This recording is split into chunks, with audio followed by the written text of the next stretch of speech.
Hello dear student, welcome back in physics lecture series with SK sir.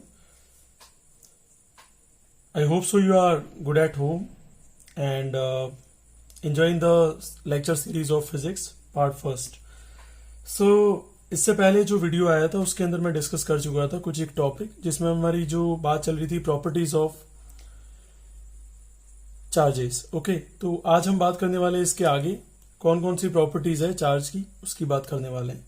तो previously हमने कर ली थी additivity, कर ली थी क्वांटाइजेशन, कर लिया था. ओके, और आज हम जो बात करने वाले हैं जो कुछ प्रॉपर्टीज बाकी रह गई है चार्ज की उसकी बात करने वाले हैं. So without a wasting a time let's start here. Next property of charge is conservation of charge. So conservation of charge means charge can neither be created nor be destroyed, only it transferred from one body to another body. Means यहाँ पे कहने का मतलब ये है कि हम charge को ना तो क्रिएट कर सकते हैं ना इसे क्या कर सकते हैं हम डिस्ट्रॉय कर सकते हैं. चार्ज है वो एक बॉडी से दूसरी बॉडी में क्या हो सकता है, ट्रांसफर हो सकता है. तो बिल्कुल सही बात है. एंड लास्ट स्टेटमेंट यहाँ लिखा हुआ है, अगर और में करके लिखना हो तो लिख सकते हैं चार्ज ऑलवेज रिमेन्स कॉन्स्टेंट. इसका मतलब क्या है सर? तो यहाँ मतलब ये है डियर स्टूडेंट कि अगर आप फैन ऑन कर रहे हो, ठीक है, फैन ऑन कर रहे हो, फैन चालू हो रहा है क्योंकि वहां पर चार्जेस क्या हो रहे हैं, रेस्ट से मूविंग कंडीशन में आ रहे हैं. जैसे फैन ऑफ कर देती हो, फैन का जो स्विच है वो ऑफ कर देती हो, फैन रेस्ट कंडीशन में आ जाता है. बिकॉज चार्ज कौन सी कंडीशन में आ जाते हैं, रेस्ट कंडीशन. मतलब एक भी चार्ज यहाँ डिस्ट्रॉय नहीं हुआ है और ना ही कोई नया चार्ज क्रिएट हुआ है. सो ये बिल्कुल प्रैक्टिकल एग्जाम्पल है जिसे आप अच्छे समझ सकते हो. The property of conservation of charges, charge can neither be created nor be destroyed, only transfer from one body to another body. Next topic है इलेक्ट्रोस्टैटिक. इलेक्ट्रो और स्टैटिक दोनों का मीनिंग क्या है वो समझे. इलेक्ट्रो का मतलब है एक चार्ज जिसे हम बोलते हैं इलेक्ट्रॉन, और स्टैटिक का मतलब है यहाँ पर rest condition. Rest condition means यहाँ पर हम स्टडी करने वाले हैं ऐसे चार्ज की जो किस कंडीशन में है, रेस्ट कंडीशन में है. तो उसे हम क्या बोलते हैं यहाँ पर, इलेक्ट्रोस्टैटिक कहते हैं. क्या कहते हैं डियर स्टूडेंट, इलेक्ट्रोस्टैटिक. ध्यान रखना है इसे.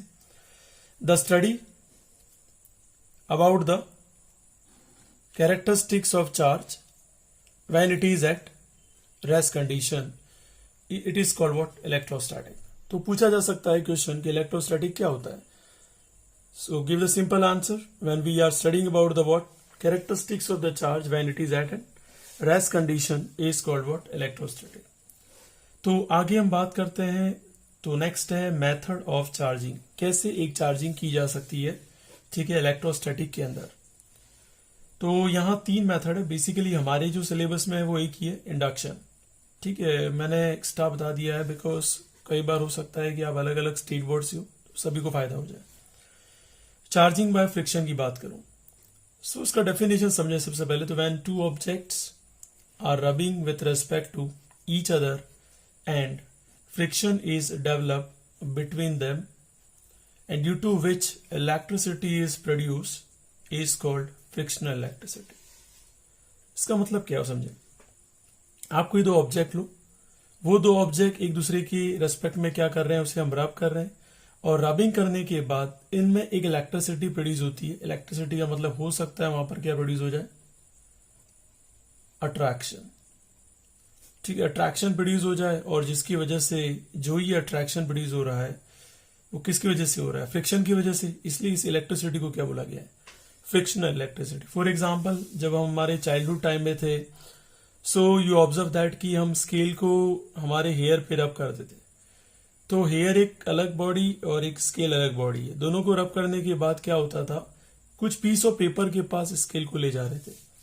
सो आपने देखा होगा कि वो पीस ऑफ पेपर उस प्लास्टिक का जो स्केल है उससे अट्रैक्ट हो रहे थे. इसका मतलब क्या हुआ, यहां पर फ्रिक्शन डेवलप हुआ जब आपने उस स्केल को हेड पे क्या किया, रब किया था. वही फ्रिक्शन से चार्ज किस में आया, मोशन में, और वो किसको अट्रैक्ट करने लग गए, पीस ऑफ पेपर को. तो ये जो इलेक्ट्रिसिटी प्रोड्यूस हुई है उसी को हम क्या बोलते हैं, फ्रिक्शनल इलेक्ट्रिसिटी. उम्मीद करता हूं यहां तक समझ में आ गया होगा. नेक्स्ट देख सकते हैं यहां पर चार्जिंग बाय कंडक्शन. तो चार्जिंग बाय कंडक्शन क्या है, एक बार डेफिनेशन देख लेते हैं. When an uncharged body comes in direct contact with the charged body and this uncharged body becomes charged body is called charging by conduction. यहां ये कहने का मतलब है अगर एक अनचार्ज बॉडी है वो डायरेक्ट कांटेक्ट में आती है किससे, चार्ज बॉडी से, तो ये जो अनचार्ज बॉडी वो क्या बन जाएगी, चार्ज बॉडी बन जाएगी। तो इस प्रोसेस को हम क्या बोलते हैं, कंडक्शन बोलते हैं। क्या बोलते हैं, कंडक्शन। फॉर एग्जांपल आपने स्विच ऑन किया और जैसे ही स्विच ऑन किया जिस होल्डर में आपने बल्ब डाला हुआ है उस होल्डर में क्या प्रोड्यूस होगी, इलेक्ट्रिसिटी, और जैसे ही वो बल्ब अंदर टच करेगा, डायरेक्ट कॉन्टेक्ट करेगा, तो वो बल्ब जो अनचार्ज था वो क्या हो गया, चार्ज हो गया। तो मीन्स जो बल्ब जल रहा है या जो रेफ्रिजरेटर चल रहे हैं ये सारे किस प्रोसेस चल रहे हैं, कंडक्शन से चल रहे हैं। ठीक है, now we are talking about charging by induction की बात करते हैं। देखो इंडक्शन जैसे आ जाता है दिमाग में बैठा लेना कि यहां कोई डायरेक्ट कॉन्टेक्ट नहीं होगा। When an charge body brought near अनचार्ज या बोल सकते हैं neutral body, the charge in uncharged body gets polarized and this phenomena is called electrostatic induction. देखो इंडक्शन एक तरीके से मैं बोल सकता हूं कि टेम्पररी प्रोसेस है। कैसा प्रोसेस है ये,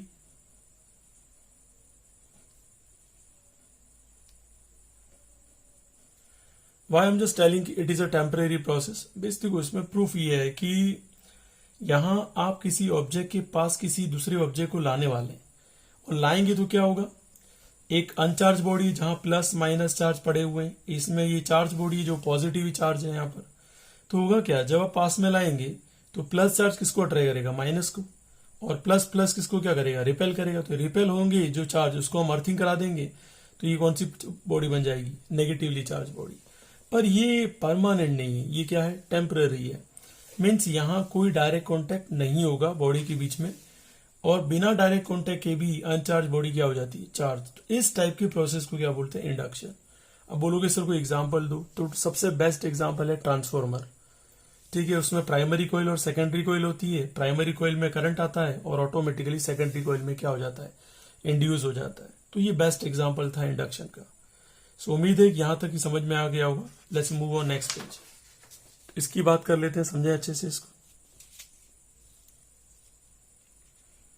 now we are talking about next topic of physics is conductor. Conductor क्या होता है, ये एक प्रॉपर्टी है मटेरियल की इन विच इलेक्ट्रिक करंट या चार्ज बोल सकते हो can easily flow is called conductor. कहने का मतलब अगर कोई ऐसा मटेरियल है जिसमें इलेक्ट्रिसिटी या चार्ज इजीली क्या हो जाए, ट्रांसफर हो जाए, क्या हो जाए, ट्रांसफर हो जाए, तो इस टाइप के मटेरियल को हम क्या बोलते हैं, कंडक्टर बोलते हैं। क्या बोलते हैं, कंडक्टर। एग्जाम्पल मैक्सिमम मेटल क्या है, कंडक्टर है। नेक्स्ट जो टॉपिक है हमारे सिलेबस का, इंसुलेटर। तो इंसुलेटर क्या होता है, दिस आर द प्रॉपर्टी और you can say that it is the property of a material in which electric current या चार्ज बोल दो कैन नॉट पास, जिसमें इलेक्ट्रिक करंट पास नहीं हो सकता वो इंसुलेटर है। जिसमें इलेक्ट्रिक करंट इजीली पास हो सकता है वो कंडक्टर है। ठीक है, तो यहां लिख दिया इज कॉल्ड इंसुलेटर। अब जो मेन टॉपिक जो काफी इंपॉर्टेंट है एग्जाम पॉइंट ऑफ व्यू से, ये है कुलोम्स लॉ इन इलेक्ट्रोस्टैटिक। मीन्स यहां पे एक कुलोम नाम का साइंटिस्ट था जिसने दो चार्ज के बीच में क्या निकालने के लिए, फोर्स निकालने के लिए एक लॉ बनाया। ठीक है, तो ये लॉ काफी इंपॉर्टेंट है एग्जाम पॉइंट ऑफ व्यू से, प्लीज फोकस ऑन दैट। ये लॉ क्या कहता है, अकॉर्डिंग टू कुलोम्स लॉ फोर्स जो है इन दोनों के बीच में जो फोर्स लग रहा है, मे बी हो सकता है अट्रैक्शन हो, may be repulsion, directly proportional to the product of magnitude of two charges. मतलब दो चार्ज इन दोनों के प्रोडक्ट का क्या होता है, डायरेक्टली प्रोपोर्शनल होता है। मतलब ये जो फोर्स है, अट्रैक्शन हो रिपल्जन हो, इन दोनों चार्ज के प्रोडक्ट पे डिपेंड करता है। दूसरा स्टेटमेंट है फोर्स ऑफ अट्रैक्शन और repulsion is inversely proportional to the square distance between the two charges. दूसरा स्टेटमेंट ये कहता है कि जो फोर्स है वो इनवर्सली प्रोपोर्शनल होता है। किसके इनवर्सली प्रोपोर्शनल है, इन दोनों के बीच में जो डिस्टेंस होगी उसका स्क्वायर का। अब एक स्टूडेंट दिमाग में क्वेश्चन उठा लेता है कि सर यहाँ स्क्वायर ही क्यों आया सर, यहाँ तो आ रही था, लेकिन यहाँ समझना होगा कि जब Q1 किसके ऊपर फोर्स अप्लाई करेगा, Q2 के ऊपर, तब डिस्टेंस कितनी रहेगी R, और जब Q2 किसके ऊपर अप्लाई करेगा फोर्स, Q1 के ऊपर, तब भी डिस्टेंस क्या रहेगी R। तो R इंटू R कितना हो गया R²। जैसे ही प्रपोर्शनल हटता है तो यहां पर एक कांस्टेंट आता है। कांस्टेंट क्यों आता है वो मैं समझा चुका हूं आपको 11th में, फिर भी एक बार रिमाइंड करवा देता हूं। To balance the theoretical value with the practical value we always use the constant. तो यहां F is equal to K Q1 Q2 upon R² आ गया, जहां कांस्टेंट K किसके बराबर होता है 1/4 पाई एप्सिलॉन नॉट, जिसकी वैल्यू है आपको याद रखनी है 12th में 9 इंटू 10⁹9। हर एक न्यूमेरिकल में इसका यूज होगा। एप्सिलॉन नॉट यहां पर डियर स्टूडेंट है permittivity of air and vacuum, permittivity of air and vacuum, please remember this. थोड़ा सा मैं मूव कर लेता हूं ऊपर। ओके, अब जो लास्ट स्टेटमेंट समझें कि coulomb force is used to determine the force between two charges. तो ध्यान रखना है कि कूलॉम फोर्स जो है वो दो चार्जेस के बीच में फोर्स डिटरमाइन के लिए यूज होता है। किसके लिए यूज होता है? To determine the force. So उम्मीद करता हूं यहां तक समझ में आ गया होगा। नेक्स्ट पेज पे मूव करते हैं। ओके, सो अब हम बात करने वाले हैं यहां पर यूनिट ऑफ के एंड एप्सिलॉन नॉट। तो समझते हैं एक कांस्टेंट के है और एक है एप्सिलॉन नॉट, इनकी यूनिट क्या होगी? तो F is equal to coulomb law की अकॉर्डिंग फॉर्मूला था K Q1 Q2 upon R²।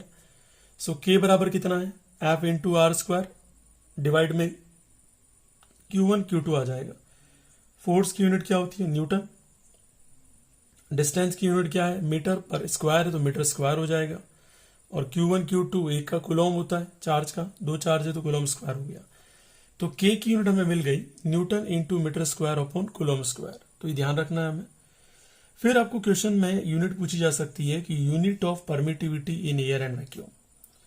तो उसके लिए हमें ध्यान रखना है K का फॉर्मूला क्या होता है? K is equal to 1/4 pi epsilon not.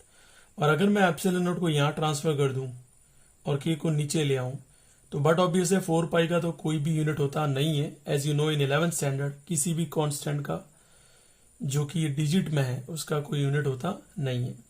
तो K 1 क्या आ रहा है? तो K की जो यूनिट है उसका उल्टा कर दो, वो यूनिट किसकी हो जाएगी?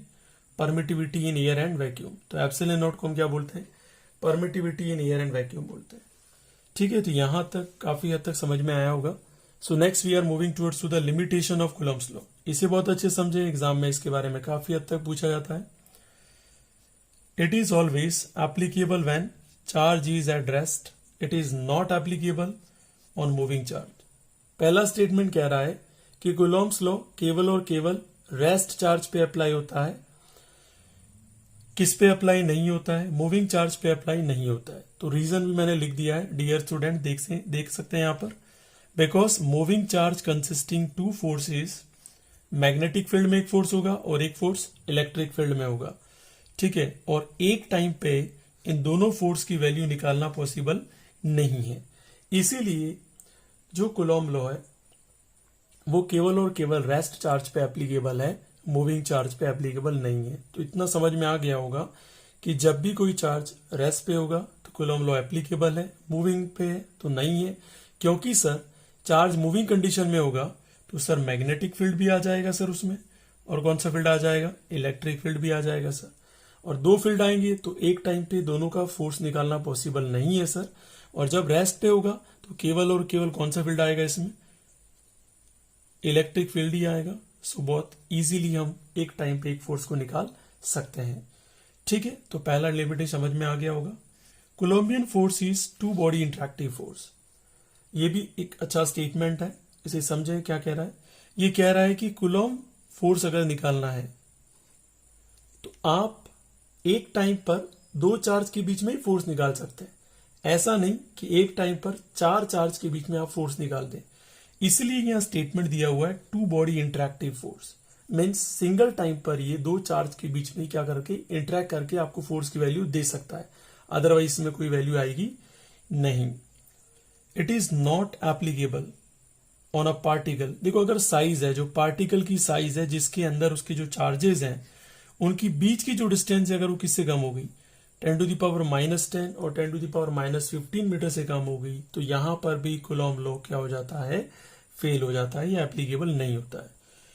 ओके, सो यहां तक कूलॉम्स लॉ का टॉपिक कंप्लीट हुआ। Now the new topic relative permittivity dielectric constant, जिससे हम रिप्रेजेंट करते हैं एप्सिलॉन आर से। आर यहाँ पे रिलेटिव है और एप्सिलॉन आप अच्छे से जानते हैं परमिटिविटी बोलते हैं इसे।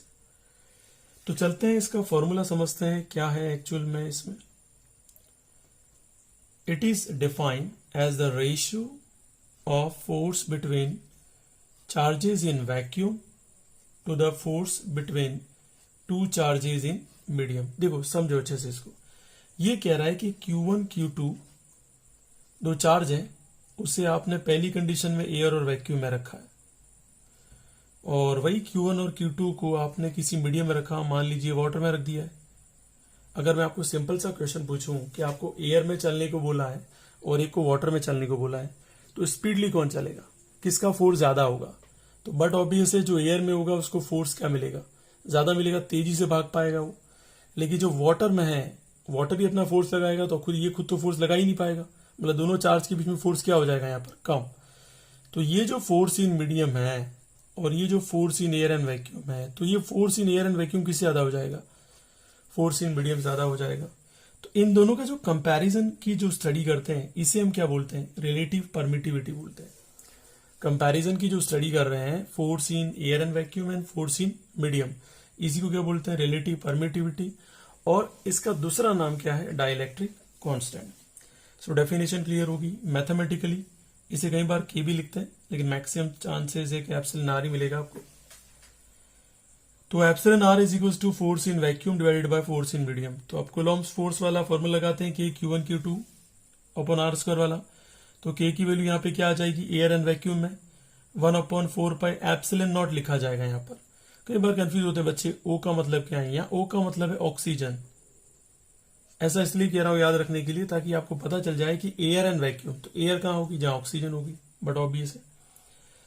तो 1/4 epsilon naught Q1 Q2 upon r square हो गया, और डिवाइड में मीडियम के लिए निकाल रहे हैं तो 1/4 एप्सिलॉन नॉट नहीं आएगा, अब मीडियम है, I don't know whatever the medium you want to take. तो एप्सिलॉन एम लिख दिया, Q1 Q2 upon r square, तो ये पूरा कैंसिल हो गया, बच क्या गया, 1/4 एप्सिलॉन नॉट बच गया और 1/4 एप्सिलॉन एम। तो एप्सिलॉन ऊपर आ गया, नीचे कौन आ गया, एप्सिलॉन नॉट आ गया। तो यही जो रेशियो है ये क्या कहलाता है आपका, डाइलेक्ट्रिक कांस्टेंट या रिलेटिव परमिटिविटी। अब यहाँ ये याद रखना कि इसकी जो यूनिट होती है वो क्या होती है, यूनिट लेस या डायमेंशन लेस, क्योंकि ऊपर भी परमिटिविटी है नीचे भी परमिटिविटी है, तो दोनों की यूनिट तो क्या रहेगी, सेम रहेगी। सो इसे मैं डायमेंशन लेस बोलता हूँ, और इसकी कोई भी यूनिट होती नहीं है, क्योंकि दोनों की यूनिट सेम होने से दोनों की यूनिट क्या हो जाती है, cancel. So relative permittivity unit less है, डाइलेक्ट्रिक कांस्टेंट यूनिट लेस है, इसकी कोई भी यूनिट नहीं है। अब कॉम्पिटिटिव एग्जाम जो लोग बैठते हैं उनके लिए है ये, याद रखना रिलेटिव परमिटिविटी वैक्यूम की 1 होती है, एयर की भी क्या होती है, 1 होती है, लेकिन वाटर की कितनी होती है, 81। सो उम्मीद करता हूं पार्ट 2 चैप्टर 1 का आपको समझ में आया होगा। सो enjoy the lecture series. If you will face any doubt, comment in the comment box, or you can drop a message on my personal WhatsApp number. So thank you so much. Good day.